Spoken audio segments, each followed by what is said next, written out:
Welcome আমার প্রিয় ছাত্রছাত্রীরা, যারা 2026-এ উচ্চ মাধ্যমিক পরীক্ষা দিচ্ছ তাদের সবাইকে অভিনন্দন। আশা রাখি প্রত্যেকেরই ভালো পরীক্ষা হবে।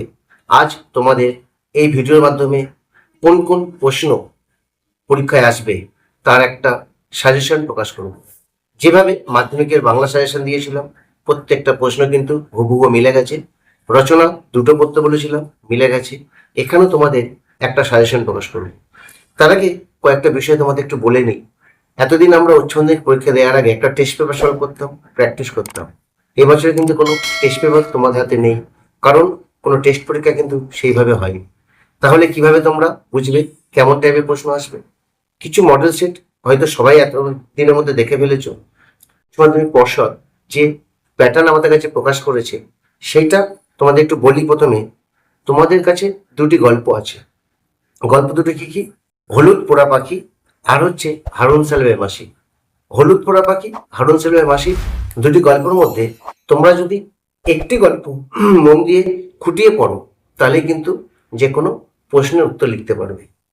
কোন কোন প্রশ্নগুলো পড়বে সেগুলো কিন্তু বলবো অবশ্যই। ভিডিওতে তোমরা থাকো শেষ পর্যন্ত। আমি প্রত্যেকটা গল্প, কবিতা, নাটক বা পূর্ণ সহায়ক গ্রন্থ, সাহিত্য ইতিহাস বা রচনা কি পড়লে পরীক্ষায় পাবেই, 100% একদম পাবে, সেটা কিন্তু ভিডিওতেই বলবো। তবে তোমরা দুটো গল্প আছে, একটু খুঁটিয়ে পড়বে। যে কোনো একটা গল্প, দুটো গল্প পড়তে পারলে তো ভালোই। তারপর তোমরা কি পাবে? কবিতা। কবিতাও কিন্তু তোমাদের বইয়ে টেক্সটে দুটো আছে, দুটি না তিনটে কবিতা আছে। প্রার্থনা, তিমির হননে গান আর কেন এলো না। প্রার্থনা কবিতাটা এবং কেন এলো না, এই দুটো কবিতা যদি তোমরা পড়ো তাহলে কিন্তু একটা কোশ্চেন পেয়ে যাবে। তিমির হননে গানটা তোমরা পড়ো না, তিমির হননে গানটা একটু বড় আছে এবং একটু ডিফিকাল্ট আছে ওখান থেকে প্রশ্ন অ্যাটেন্ড করার জন্য। তাহলে কেন এলো না প্রার্থনা থেকে পড়বে। কোন প্রশ্নগুলো পড়বে থাকো বলবো। এরপর চলে আসো নাটক। একটি নাটক আছে, নানা রঙের দিন। নানা রঙের দিনটা কিন্তু একটা নাটক। যে কটা প্রশ্ন বলবো তোমরা শুধু চোখ বুঝে মুখস্থ করে লিখে প্র্যাকটিস করে নাও, ওর মধ্যেই পাবে। পূর্ণ সহায়ক গ্রন্থ, ডাকঘর, অনেকটা বড় গল্প, অনেকটা বড় গ্রন্থটা, একটা উপন্যাসের মতো প্রায়। ভালো করে খুঁটিয়ে পড়বে, কারণ প্রথম থেকে শেষ পর্যন্ত বিভিন্ন পার্টে কিন্তু ভাগ করা রয়েছে। এরপর চলে আসি সাহিত্য ইতিহাস, শিল্প সাহিত্য এবং সংস্কৃতির ইতিহাস নিয়ে। এটা দুটো পার্ট আছে, একটা বাংলা চিত্রকলা আর একটা যে বাঙালি চলচ্চিত্র ইতিহাস। তোমাদের মধ্যে প্রশ্ন আসবে কোন প্রশ্নগুলো পড়ে যাব, এবং একটা প্রবন্ধ আসবে 10 নম্বর। তাহলে তোমাদের প্রথমে বলি গল্প থেকে কোন কোন প্রশ্নগুলো পড়বে। তোমরা হলুদ পোড়া পাখি ও হারুন সেলের মাসির মধ্যে হারুন সেলের মাসি থেকে বড় প্রশ্ন এবছরের জন্য বেশি করে করো। যদি বলো কেন, দুটো গল্পই নতুন। আমরা একটা সিস্টেম জানি, যেটা এবছর এসে যায় সেটা বাদ দিয়ে বাকি প্রশ্নগুলো পড়ি, কিন্তু এবার তো তেমন কোনো ব্যবস্থা নেই।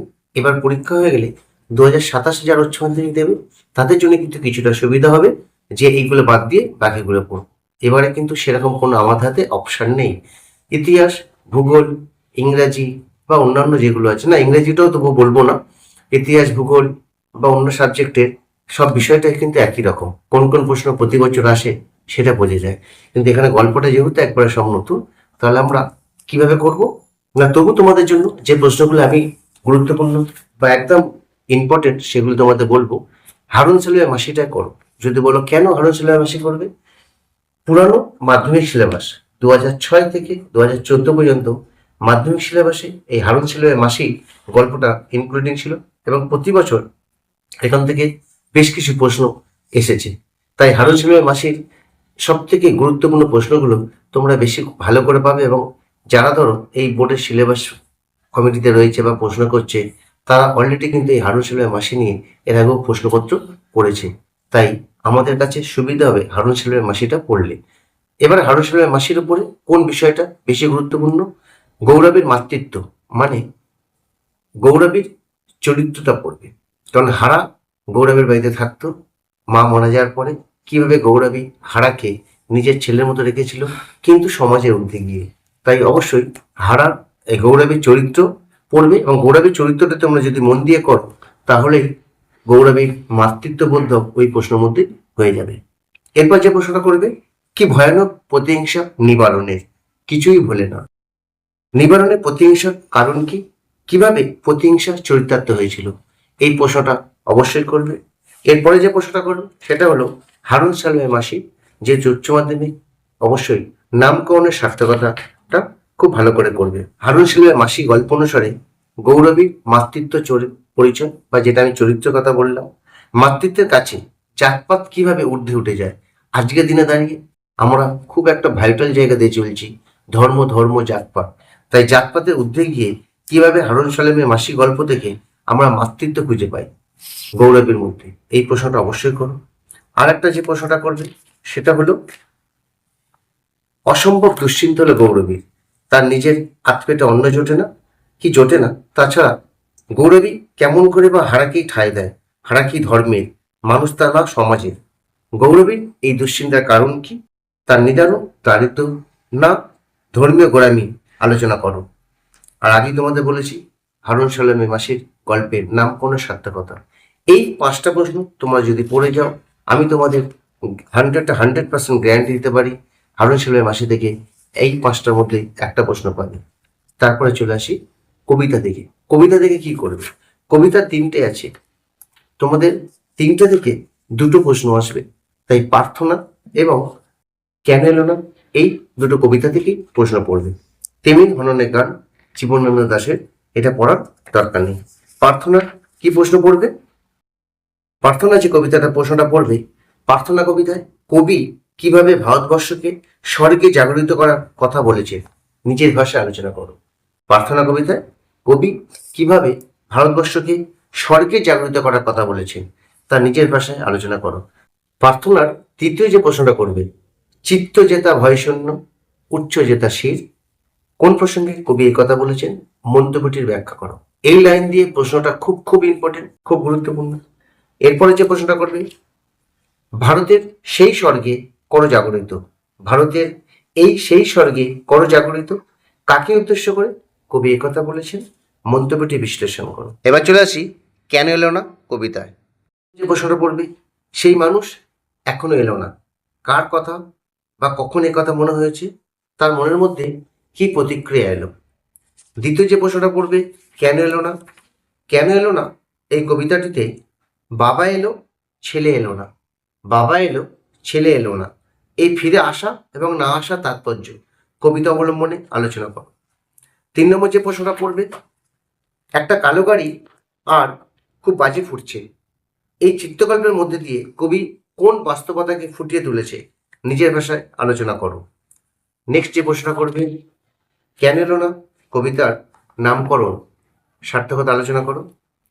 এছাড়াও যেটা খুব গুরুত্বপূর্ণ প্রশ্ন, কেন এলো না কবিতাটিতে ছেলেটির সমস্ত দিনের অপেক্ষা এবং তার করুণ পরিণতি, আলোর কবিতাটির বিষয় ভাবনা আলোচনা করো। কেন এলো না কবিতা ছেলেটির সমস্ত দিনের অপেক্ষা এবং তার করুণ পরিণতি, কিভাবে ছেলেটি বাবাকে খুঁজতে গিয়ে ফিরে আসলো না, বাবা বাড়ি এলো, এই যে একটা সামগ্রিক অবস্থাটা, সেটা কিন্তু কবিতার অনুযায়ী বিষয় ভাবনাটা ফুটিয়ে তুলতে হবে। এরপর চলে আসি নাটকে।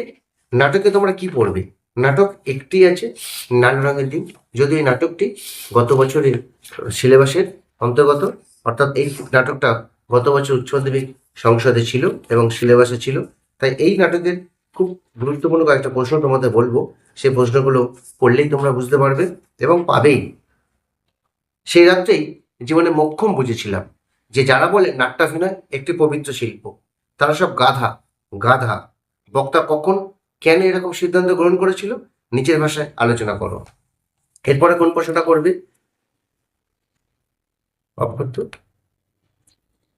নানা রঙের দিন থেকে কোনটা পড়বে, নানা রঙের দিন নাটকে প্রম্পটার কালীনাথ সেনের চরিত্র বিশ্লেষণ করো। সেকেন্ড যেটা পড়বে, রজনীকান্তের চরিত্র। তারপরে যে প্রশ্নটা পড়বে, প্রাক্তন অভিনেতা রজনীকান্ত চাটুর্যের প্রতিভার অপমৃত্যুর করুণ সংবাদ, কে বলেছেন, এই অপমৃত্যু কিভাবে হলো। নানা রঙের দিন নাটকের নামকরণ সার্থকতা খুব ভালো করে করবে। আমি রোজ লুকিয়ে লুকিয়ে গ্রিন রুমে ঘুমাই, চাটুর্য মশাই কেউ জানে না, কোন নাটকের অংশ, বক্তাকে, তিনি কেন গ্রিন রুমে ঘুমান। এর আগে একটা প্রশ্নটা অবশ্যই তোমাদের বললাম, আমি অভিনেতা মানে একটা চাকর, একটা জোকার, একটা ক্লাউন, লোকেরা সারাদিন খেটে খুটে এলে তাদের আনন্দ দেওয়াটাই আমাদের কাজ বা নাটকওয়ালাদের কর্তব্য। কারোক্তি বক্তার এমন উপলব্ধির কারণ আলোচনা করো। নানাদিন নাটক নানাদিন নাটকে রজনীকান্ত চট্টোপাধ্যায় একবার বলেছেন, যারা বলে নাট্যাভিনয় একটা পবিত্র শিল্প তারা সব গাধা। আবার অন্যত্র বলেছেন, শিল্পকে যে মানুষ ভালোবেসেছে তার বার্ধক্য নেই, কালীনাথ একাকিত্ব নেই। রজনীকান্ত চট্টোপাধ্যায় এই নাটকে দুই জায়গায় দুবার উপলব্ধি হয়েছে, তার কারণ আলোচনা করো। সেরাতেই মোক্ষম বুঝেছিলাম নাট্যাভিনয় একটা পবিত্র শিল্প, তারা সব বলে গাধা। এই যে একটা প্রশ্ন করছো, প্রথমেই বলেছি তোমাদের। তারপরে যে বিষয়টা নিয়ে প্রশ্ন করবে,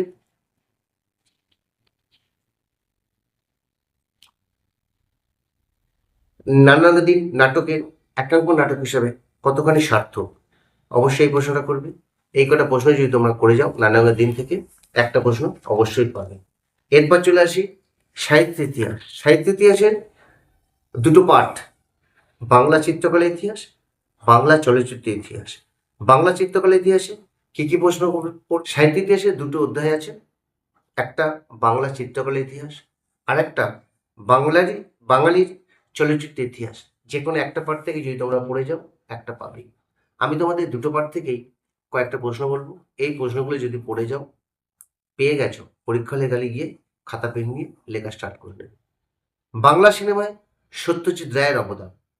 পরে যে প্রশ্নটা পড়বে, বাংলা সিনেমায় তপন সিংহের অবদান, বাংলা তথ্যচিত্রের ধারা, ম্যাডাম থিয়েটার, নিউ থিয়েটার।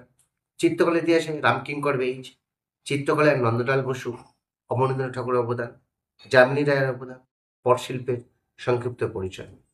পাশাপাশি ঋত্বিক ঘটক। এই কটা প্রশ্ন যদি তোমরা পড়ে যাও সাহিত্য ইতিহাস থেকে পেয়ে যাবে। রইল পড়ে ডাকঘর, একটা বড় নাটক,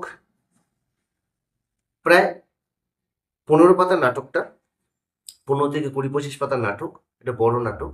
এই নাটকটার অনেকগুলো পার্ট আছে তোমাদের, যেগুলো পড়তে হবে। প্রথমে যেটা পড়বে, 40 নম্বর পরীক্ষার ডাকঘর থেকে দুটি প্রশ্ন করতে হবে, 5 দুগুণে 10। তাই ডাকঘর এত বড় নাটক খুব ভালো করে পড়বে। প্রথম যে প্রশ্নটা পড়বে ডাকঘরে, তোমার দুটি পায়ে পড়ি আমি পণ্ডিত হব না, কে বলেছিল, কাকে উদ্দেশ্য করে মন্তব্যটি বলেছিল, এবং পণ্ডিত হব না না হওয়ার কারণ কি। পরে যে প্রশ্নটা পড়বে, সে ভারী আশ্চর্য জায়গা, কে কখন এই জায়গার কথা উল্লেখ করেছিলেন, সেই জায়গাটা সম্বন্ধে বক্তা যে বর্ণনা দিয়েছেন তা আলোচনা করো। পরে যে প্রশ্নটা করবে, তোমরা আমার এই জানলার সামনে রাস্তায় দাঁড়িয়ে একটু খেলা করো, কাদের উদ্দেশ্যে বক্তা এই মন্তব্যটি করেছিলেন এবং তাদের খেলার জন্য বক্তা কিভাবে সাহায্য করেছিল। আরেকটি প্রশ্ন পড়বে, প্রদীপের আলো নিভিয়ে দাও, এখন আকাশে তারা থেকে আলো আসুক, কে কখন এই কথা বলেছে, প্রদীপের আলো নিভিয়ে দাও কোন বিষয়ে তাৎপর্য ইঙ্গিত করেছে। নেক্সট যে প্রশ্নটা পড়বে, কিভাবে রাজার চিঠি অমলের কাছে এসে পৌঁছালো, ডাকঘর নাটক অবলম্বনে নিজের ভাষায় আলোচনা করো। ডাকঘর নাটক অমলকে কবিরাজ বাইরে যেতে নিষেধ করেছিলেন, কেন করেছিলেন, অমলের সাথে ছেলেদের কথোপকথন নিজের ভাষায় আলোচনা করো। ডাকঘর নাটকে অমলের চরিত্র তোমার কেমন লাগে বা অমলের চরিত্র আলোচনা করো। তবে ডাকঘর নাটকের অমলের চরিত্র কেমন লাগে এটা একটু ভালো করে করবে। রূপক নাটক হিসেবে ডাকঘর নাটক কতখানি সার্থক, ডাকঘর নাটকের নামকরণের সার্থকতা, ডাকঘর নাটকে ঠাকুরদার চরিত্র একটু চোখ বুলিয়ে যেতে পারো। এবং ডাকঘর নাটকে সবথেকে যেটা একটা বিষয়বস্তু, আত্মার স্বাধীনতা বনাম শাসন নিষেধের দ্বন্দ্ব, একদিকে স্বাধীনতা একদিকে শাসন এবং নিষেধ, এই যে দ্বন্দ্ব ফুটে উঠেছে সেটা নাটক অবলম্বন আলোচনা করো। আর একটা 10 নম্বরের প্রশ্ন আসবে রচনা, সেই রচনা নিয়ে তোমাদের আমি পরে একটা ভিডিওতে সম্পূর্ণ আলোচনা করব, কিভাবে তোমরা রচনাটা লিখবে, একটা রচনা পড়ে গেলেই কিভাবে সম্পূর্ণ রচনাটা লিখতে পারবে, তাই নিয়ে একটা সম্পূর্ণ ভিডিও তোমাদের কাছে প্রকাশ করব। কারণ একটা ভিডিওতে সবটাই আলোচনা করা যায় না। তাই যারা এই ভিডিও দেখছো এখনই কিন্তু আমার এই চ্যানেলটা সাবস্ক্রাইব করোনি, অবশ্যই চ্যানেলটা সাবস্ক্রাইব করো এবং পাশে থাকা বেল আইকন প্রেস করো, যাতে নোটিফিকেশন অল করে রেখে দাও, আমার ভিডিও প্রকাশ করার সাথে সাথে তোমাদের কাছে যায়। আর তোমাদের যেসব বন্ধুরা এখনও এই ভিডিও দেখেনি, আমার এই সাজেশান পায়নি, তাদের বেশি বেশি করে শেয়ার করো, যাতে তারাও তোমার মতো ভালো ফলাফল করে উচ্চ মাধ্যমিকে তোমাদের পাশে একসঙ্গে কলেজে পড়াশোনা করতে পারো। তাহলে ছাত্রছাত্রীরা, আজকের মতো এখানেই ভিডিও সমাপ্ত করলাম। দেখা হচ্ছে পরের ভিডিওতে। ততক্ষণ বেশি করে পড়তে থাকো এবং লিখে লিখে মুখস্থ করো।